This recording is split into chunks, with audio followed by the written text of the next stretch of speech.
When we purchased this house about a decade ago, I had a plan to turn the extra bedroom into the craft room of my dreams.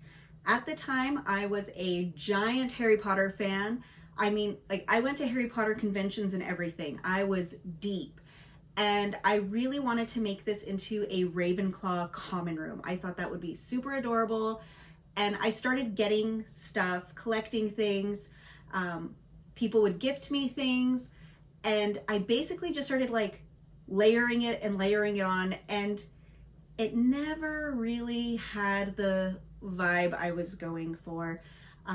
We never really painted, we just kind of moved in really quick, so the walls were still just that stark white. And part of me was like, oh, well, I got to figure out the best color and how do I want to do this. And I want it to be kind of dark academia, but I don't want it to be too dark because I sew and I craft in here. And so there was a lot of back and forth and indecision. But this year, I'm like, nope, I'm going to do it. I have a lot of parties and I host people a lot during the holidays. And for me, the holidays starts in October because I have people over for Halloween events. So I was like, nope, this is the perfect chance to do it. And I want to have a room where I can bring people, and it's an extra place for guests to kind of go and mingle, so that they're not all confined just to one area of the house. And because I use a lot of the stuff from my gallery wall to decorate my downstairs space for Halloween, and I have to take all this stuff down anyway, I figured this would be the perfect time to paint and really rethink this space and what I want from it. The original plan for my craft room was going to be like a Ravenclaw common room kind of thing. My friend gave me this. It's handmade. You can see it has all these cute little Harry Potter and Ravenclaw details. And then you come in and there is the Marauders map. It's the actual map. It opens up and it folds out and does all the cool stuff. And there is a big banner on the inside of the door. Random storage because I don't know what to do with all my stuff. Print from when the Goblet of Fire was, I don't remember, one of the books came out again and I bought it and I got an extra print. And I have this bookshelf with all my stuff. You see, it is literally overflowing. These are my super teeny bookshelf. I've literally had these since college. I think I bought them at Walmart. So you're talking 20-ish years ago. And they are so super busted. Do you see this? They're like literally falling apart. So these are not working anymore. But mostly I just have like a bunch of stuff jammed in here. It doesn't look cute. This is my work table. When I work from home, I work from here. This is where I edit my videos. And this is also where I sew. So I have this little side table with my sewing machines, and then I just kind of switch stuff back and forth on each table. I had this cute little seating area, but the problem is when my craft table is open all of the time, this is not really functional. It's not really deep enough to sit. I don't know what I was thinking. I wanted to have like a gallery wall situation, so you can kind of see I do want to do this. I'm probably going to reuse a lot of these pieces because a lot of them were made by like friends, people that I admire. A lot of them's made by me. More really cute like Ravenclaw stuff. And then this is my medals from when I was part of the Hogwarts running club. This was a Harry Potter themed running club where we did virtual runs. But we got shut down by Warner Brothers for, you know, copyright reasons. Anyways, and bookshelf. And so, I don't know, this room, it's not what I wanted it to be. When I was deciding how to restyle and retheme my space, I decided I wanted to stay away from any licensed properties. Not that I'm opposed to having licensed items in my space, and I'm probably still going to keep some of the things that I already have, but I don't want you to feel like you're walking into a recreation of a movie set or out of a book or something specific. I want you to feel like this is my space, and, you know, You're gonna go over to Hex's craft room and she's gonna have cool stuff in there. And also, maybe, is Hex a lot older than we think she is? Like, a lot older?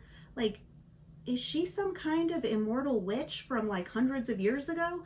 That is the theme that I want. That is the vibe that I want when you walk into my room. So I was trying to figure out what kind of color scheme I wanted at minimum, so I can at least get started, get some color on my wall. And I was looking at what kind of colors look good on me, what do I feel comfortable with. And if you don't know, I have pomegranate trees in my backyard. I love my pomegranates. I feel like just a very kind of witchy plant to cultivate. I love them so much. And so I decided to go with kind of a pomegranate color. And so what I've decided is I'm going to paint the back wall, this color, it's called Borscht, which I think is hilarious. So I have kind of like this accent wall where I can do filming behind and I can use it as my gallery wall. But I wanted to keep the other walls mostly white. So I'm going to kind of do like a wallpaper style painting on them. So it will be mostly this red color. And then I was like, oh, I'm gonna get like gold accents, like paint gold and red pomegranates. And so I got this goldenrod color and I brought them home and I realized these are freaking Gryffindor colors because apparently I can't unfreaking nerd myself. So that is something I'm gonna have to be very cognizant about, is just making sure that I didn't just switch from doing a Ravenclaw room to a Gryffindor room, because that is not at all the vibe I'm trying to go for. So hopefully by the time it's done, it will just look like it won't be obvious that those are the colors, and you're gonna see it and you won't even think Gryffindor. You're gonna think, ooh, cool, witchy, crafty space. That is the goal. First thing I have to do is clear out my craft room. I didn't realize how much stuff I had until it was all laid out in my loft. I have emptied the room and you can see behind me I filled in all of the holes on the wall, just waiting for them to dry so I can paint tomorrow. Fun fact is this wall is not actually painted white. It is just the contractor primer base coat that they put on to prep it for paint. So technically none of my house has ever been painted. All right, I have the base coats down for all of my white walls and my accent walls. I just got to do a little bit of touch up. There's a couple of places where it's splotchy. I do like this red. It's not like a bright primary red. It's kind of like a deep berry color. So I'm really glad with how this turned out. I think it'll be really pretty. My walls are all painted with the base coat. Now it's time to put the design on. And I'm using this laser level. I have it crossed in the center of my wall, kind of at my eye height-ish, because this is for me. And so it's gonna be as tall as I want it to be. And then I have it going up into the top corner, and that's gonna give me a 45-ish degree angle. I'm more concerned with it being like in parallel to the wall as it exists rather than the actual kind of like what an actual 45-degree angle is. So I'm gonna go ahead and measure it against itself, and I'm gonna start marking out my lines. I freehanded a white line just along the laser edge, and I put a little hash mark kind of where the center point of my motif is gonna be. And now I have something to measure off of. And I don't mind that the line is kind of squiggly and thicker and thinner because it's supposed to be like a natural design. I don't want it to be overly like geometric and, you know, perfect. I couldn't find pomegranate branch stencils anywhere. And since I was a little bit hesitant to freehand this, I went on Amazon and I found these olive branch stencils, which I think are very similar. And as long as I kind of orient them like horizontally back and forth, I think it'll give the same vibe as my pomegranate trees. So I'm gonna do that. I put these up here real quick just to kind of see how big the motif would be.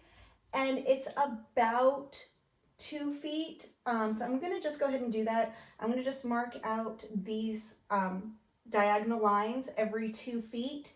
And then I will, once I get the lines filled in, I'll go back in with my branches and put the branches in.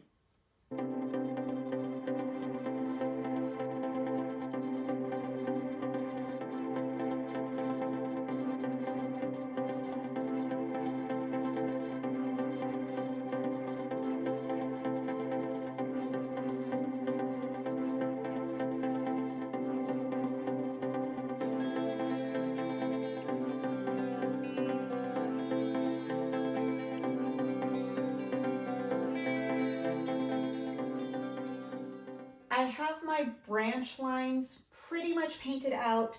They are a little bit wonky, but that's fine. I want this to be a little bit natural and kind of look like branches. I'll fill them back in at the end. And also, this is going to be a gallery wall, so if something is really egregious and gross, I'll just put a picture over it. It's fine. I have my stencils on. This is about the orientation I'm going to do to fill in the spaces in between the branches. And then every so often, I'm going to put like a little pomegranate blossom flower or a pomegranate. And I think that'll look really, really cute.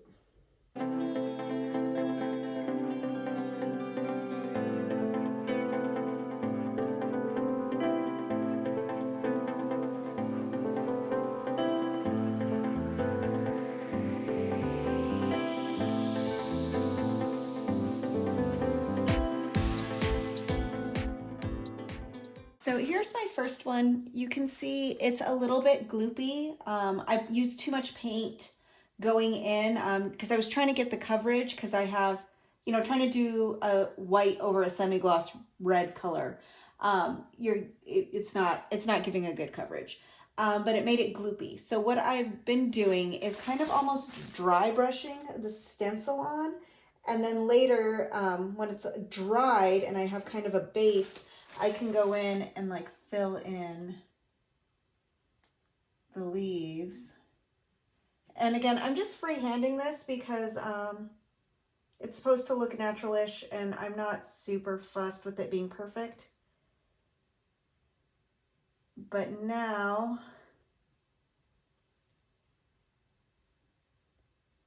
I'm getting a much better coverage than I would trying to do it all at once. So I'm gonna go ahead and do that for my whole wall, but it is coming along. So here I just have a teeny tiny bit of paint at the edge of the brush. And I'm not even trying to get coverage, I'm just basically trying to get the shape very lightly going over the stencil. There's not a lot of coverage. You can still, it's very opaque still. I'm just lightly going back and forth, trying to get in the little texture of the wall, just a teeny bit because it'll make it easier later. But mostly I am just with a very teeny tiny bit of paint on my brush going in over that stencil.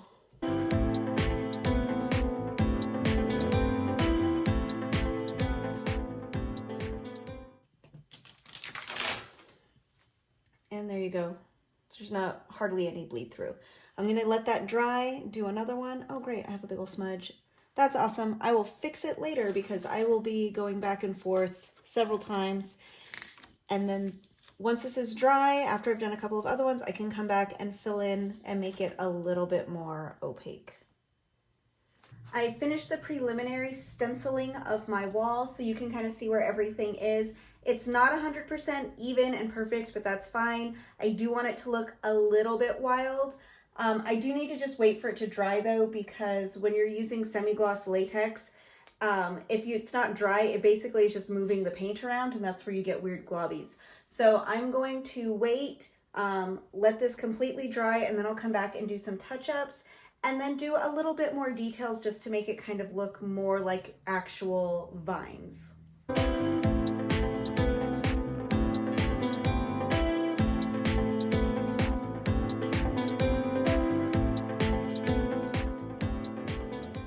Now that I have all of my vines and branches painted, I'm gonna put on the gold pomegranates just randomly all over the wall, just to give it a little pop of sparkle and color. I have a quart of this just regular Valspar semi-gloss paint. It is in the color Goldenrod. So there's the little swatch of it. And then what I found are these gold paint crystals, and these are super cool. You basically just mix this glitter into your latex paint, and it says for a subtle shimmer, add 1 bag per gallon, and for a more robust shimmer, add 2 bags per gallon. So 1 bag per what's basically a quarter of a gallon should really, really be sparkly.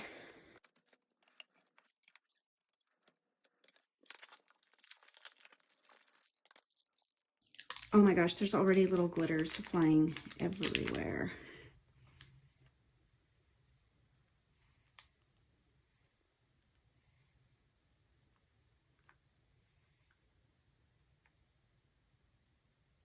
I'm gonna make the biggest mess.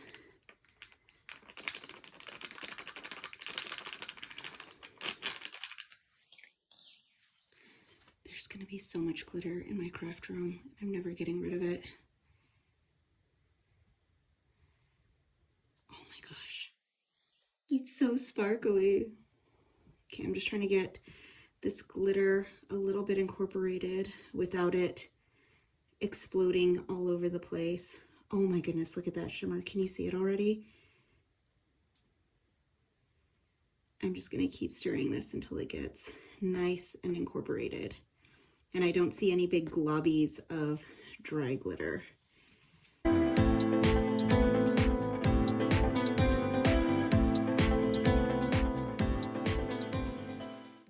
I'm gonna just freehand these. I don't want them to look too perfect. Pomegranates aren't perfect spheres.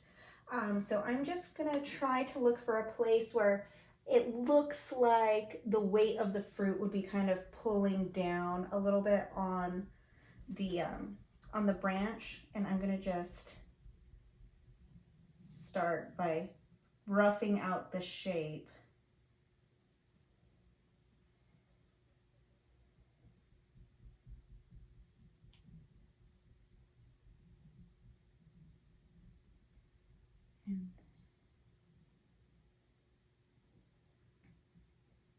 And then the way that the pomegranates grow, they kind of, wherever the branch is, directly out is where they're gonna have those kind of little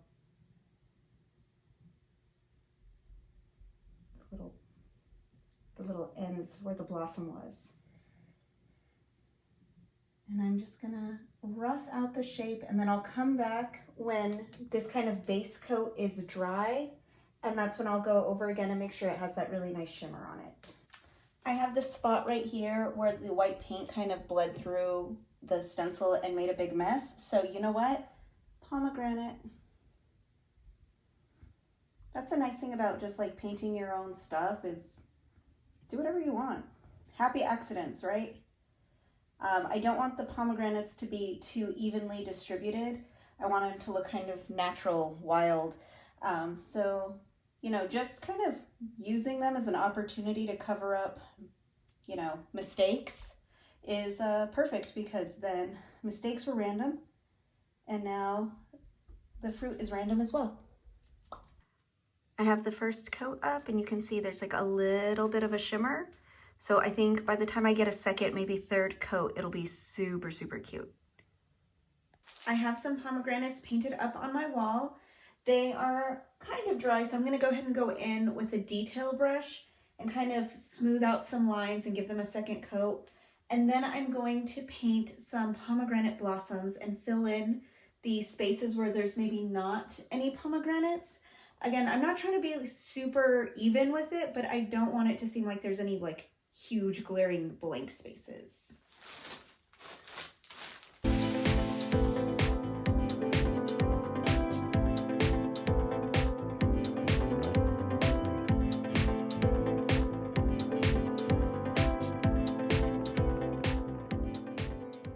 I'm going to continue the vines from this wall onto this wall, but since this one is white, I'm going to do gold vines and then red pomegranates. So I'm just doing the really basic kind of sketch out of the vines in the gold. That way it gives it a chance to dry, and then I can start building up the layers and the thorns and all that good stuff.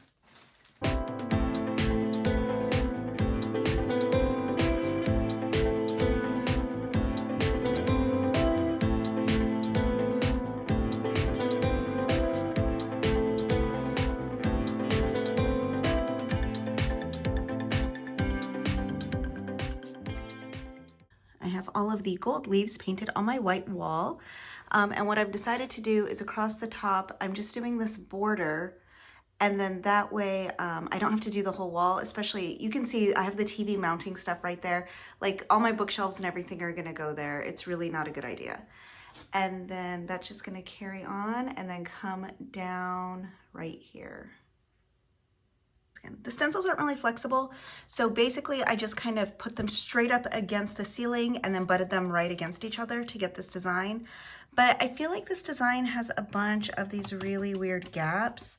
So I'm gonna go back through and just kind of fill them in and make this, instead of a single vine, kind of have it like two intertwining vines. I've taken the stencil and I've actually flipped it the other way. This is the first time I'm using basically the back side of the stencil. And I'm gonna I have it connected to the other vine, and I'm gonna fill this in with the gold paint.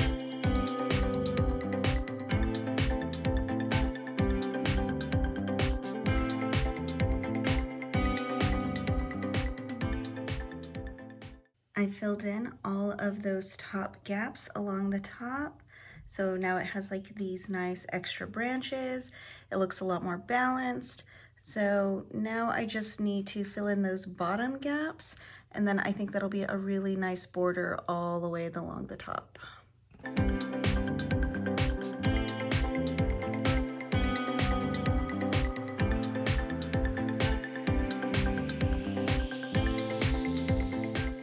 Now that the gold vines have dried on that back wall, I'm gonna go in and add some red pomegranates and blossoms and fill it in very similar to how I did it on the red wall.